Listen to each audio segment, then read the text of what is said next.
Assalamualaikum warahmatullahi wabarakatuh. Alhamdulillah wa syukrulillah wa binikmatillah la hawla wa la quwwata illa billah. Rabbi syrah li sadri wa yassir li amri wahlul 'uqdatam min lisani yafqahu qawli. Kepada yang kami muliakan segenap jamaah Masjid Agung Batam yang dirahmati Allah Subhanahu wa Ta'ala, seperti biasa setelah melaksanakan sholat duhur, mari kita bersama-sama mengikuti kajian tafsir Imam Asy-Syafi'i. Selama kurang lebih 7 menit ke depan, marilah kita bersama-sama niat tholabul ilmi dan niat iktikaf di masjid ini, agar duduk kita bersama oleh Allah dicatat sebagai ibadah. Adapun pembahasan kita kali ini sampai pada ayat 40 di dalam surat Hud.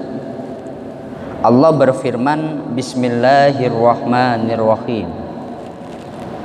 Hatta idza jaa amruna wa faratan nuru qul nahmil fiha min kullin zawjayn itsnain wa ahlaka illa man sabaqa alaihi alqawlu wa man aman wa ma amana ma'ahu illa qalil, yang artinya, hingga apabila perintah kami datang dan dapur telah memancarkan air, kami berfirman, muatkan ke dalam bahtera itu dari masing-masing binatang sepasang, jantan dan betina, dan keluargamu, kecuali orang yang telah terdahulu ketetapan terhadapnya, dan muatkan pula orang-orang yang beriman. Ternyata orang-orang beriman yang bersama dengan Nabi Nuh itu hanya sedikit. Terkait dengan hal ini, Imam Asy-Syafi'i di dalam kitab Ahkamul Quran, beliau berkata, orang-orang berbeda pendapat mengenai keluarga Nabi Muhammad. Di antara mereka ada yang berpendapat bahwa keluarga Nabi Muhammad adalah para penganut agama Nabi Muhammad. Orang-orang yang berpendapat demikian cenderung mengatakan Allah telah berfirman kepada Nabi Nuh, Qul nahmil fiha min kullin zawjayn itsnaini wa ahlak. Jadi kalau menurut Imam Asy-Syafi'i, keluarga Nabi Muhammad itu ulama berbeda pendapat. Jadi berawal dari di dalam surat Hud ini ada dialog antara Nabi Nuh dengan Allah. Ketika Nabi Nuh mengajak putranya untuk naik di perahu, Nabi Nuh berkata, Ya bunayyarkam ma'ana, hei anakku, ayo kamu naik perahu bersamaku. Tapi anaknya berkata, Qala sa'awi ila jabali ya'simuni minal ma. Qala la asimal yauma min amrillahi illa marrohim. Anaknya berkata, saya berlindung saja ke gunung dari air banjir ini. Kemudian Nabi Nuh itu akhirnya mohon kepada Allah agar anaknya diselamatkan. Wanada Nuhur rabbahu faqala rabbi innabni min ahli. Ya Allah, selamatkanlah anakku karena dia itu bagian dari keluargaku. Tapi kemudian Allah menjawab dengan qala ya Nuhu innahu laisa min ahlik innahu amalun ghairu sholih. Heno, anakmu itu bukan keluargamu, karena dia tidak memiliki amal yang sholih. Allah menegaskan innahu laisa min ahlik, dia bukan anakmu.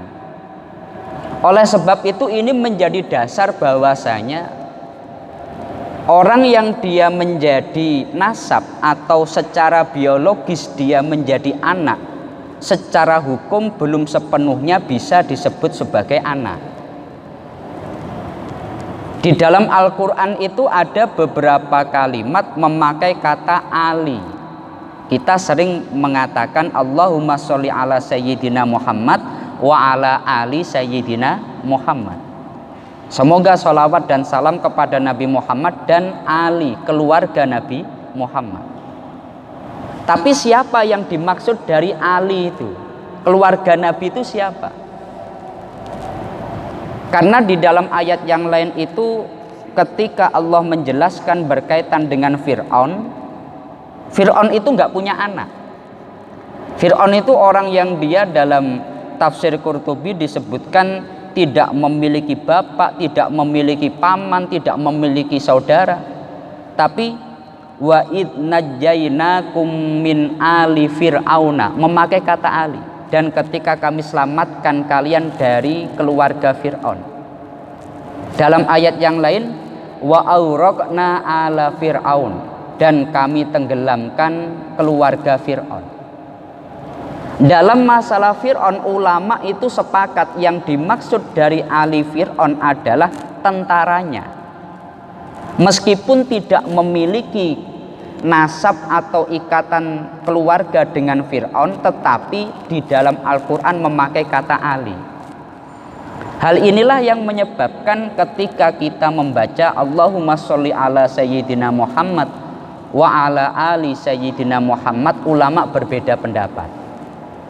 Ada yang mengatakan keluarga Nabi Muhammad itu adalah setiap orang yang bertakwa. Karena didasarkan pada hadis Nabi, kullu taqiyin ali Muhammad kullu taqiyin, setiap orang yang bertakwa maka dia menjadi keluarga Nabi. Berdasarkan pendapat ini, selama kita bertakwa, maka kita itu masuk pada doa Allahumma sholli ala sayyidina Muhammad wa ala ali sayyidina Muhammad. Kenapa? Selama kita bertakwa kita masuk pada ayat ini, pada doa ini.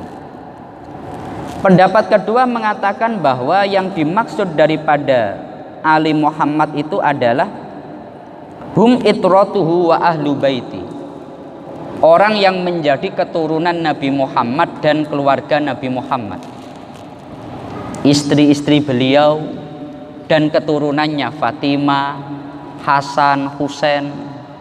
Itu yang dimaksud keluarga Nabi Muhammad. Tapi kalau menurut pendapat yang ketiga itu malah jami'i ummatihi, semua umatnya. Ya, semua umatnya. Itu masuk pada kategori semua umatnya adalah bagian dari keluarga Nabi Muhammad. Karena ada satu perkara yang fakta itu nggak bisa dipungkiri. Ketika mengatakan bahwa yang dimaksud keluarga Nabi Muhammad adalah orang yang punya ikatan keluarga secara biologis, Abu Jahal, Abu Lahab itu adalah paman Rasulullah sendiri. Abu Lahab itu bahkan ketika Rasulullah lahir, Abu Lahab orang yang paling senang, bahkan sampai memerdekakan budaknya. Saking senangnya punya keponakan baru dari Abdullah. Tetapi ulama semua sepakat bahwa Abu Lahab, Abu Jahal dan orang-orang yang punya ikatan keluarga dengan Nabi tapi tidak mengikuti Rasulullah tidak masuk pada min ali Muhammad, keluarga Nabi Muhammad. Oleh sebab itu masalah tentang keluarga Nabi itu memang terjadi perbedaan ulama, dan ini disebutkan oleh Imam Asy-Syafi'i. Orang-orang berbeda pendapat mengenai keluarga Nabi Muhammad. Di antara mereka ada yang berpendapat bahwa keluarga Nabi Muhammad adalah penganut agama Nabi Muhammad. Nah, itu nanti juga terjadi perbedaan dalam bab masalah zakat. Nabi itu ketika dalam masalah zakat beliau berkata inna hadhihi shadaqah ausakun nas la tasluhu li Muhammad wala li ali Muhammad. Zakat ini kotoran manusia dan ini tidak layak atau tidak patut untuk Muhammad dan keluarganya. Itu ulama mentafsirkan, loh itu yang dimaksud keluarga pada hadis Nabi itu siapa? Di sana menurut Imam Syafi'i, menurut madhab Syafi'i, Bani Hashim dan Bani Muthalib. Dari kakek Nabi Muhammad, dimulai dari kakek Nabi Muhammad. Lah Imam Syafi'i sendiri itu termasuk keluarga Nabi dari jalur Abdul Muthalib, bukan dari jalur keturunan Nabi Muhammad, yakni dari Ali, Fatimah, kemudian Hasan, bukan, tapi dari sama-sama memiliki garis keturunan bertemu pada Abdul Muthalib. Nah ini makanya dalam hal ini ketika Nabi Nuh berdoa, ya Allah selamatkan anakku karena dia keluargaku, Allah menegaskan, hei Nuh, dia itu tidaklah keluargamu karena innahu amalun ghairu sholih, dia memiliki amal yang tidak sholih. Yang diakui sebagai anak Nabi Nuh orang-orang yang mengikuti apa yang diajarkan oleh Nabi Nuh. Nah ini menjadi satu pertimbangan pula dalam masalah siapa yang menjadi keluarga Nabi Muhammad Sallallahu Alaihi Wasallam. Makanya ada 3 pendapat berkaitan dengan hal itu. Nah ini mungkin yang bisa kami sampaikan dalam kesempatan singkat ini. Mari kita tutup dengan kita bersama-sama membaca surat Al-Fatihah. Semoga Allah senantiasa memberikan kita semuanya kesehatan dan semoga Allah senantiasa memudahkan urusan-urusan kita bersama. Al-Fatihah. A'udzubillahi minasyaitonirrajim. Bismillahirrahmanirrahim. Alhamdulillahirabbil alamin arrahmanirrahim maliki yaumiddin iyyaka na'budu wa iyyaka nasta'in ihdinas siratal mustaqim siratal ladzina an'amta 'alaihim ghairil maghdubi 'alaihim waladdallin amin. Kurang lebihnya dari kami mohon maaf. Akhirul qauli wallahul muwaffiq ila aqwamit thoriq. Wassalamualaikum warahmatullahi wabarakatuh.